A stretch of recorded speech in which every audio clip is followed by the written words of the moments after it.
Was there anything that surprised you as you were engaged in this research, maybe assumptions that you had going into it, or as you were writing the book, that having had all these conversations and thought about all these different situations, was there anything that really that either surprised you or that you don't hear talked about in the mainstream conversation around unaccompanied youth and immigration? Yeah, I think the whether it's an academic discourse or just what's the discourse that's in the general public, the idea that when there are not adults in the room, kids are just gonna run amok, right? And their lives are just destined for um, just really bad outcomes, deviance, disconnection from society, um, all kinds of things,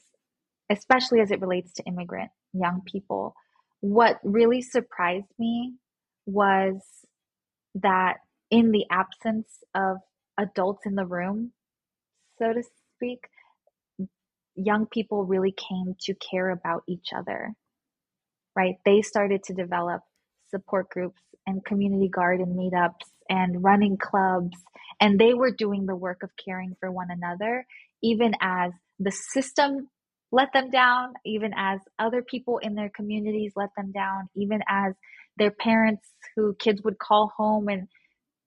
ask for advice, and parents had never migrated, so they didn't have much to share in terms of helping their kids move forward. um, Teenagers and young adults, and as young people transitioned into adulthood, would speak back to recently arrived kids that were teenagers moving into young adulthood, and they became their own system of care. And that, I think, um, really kind of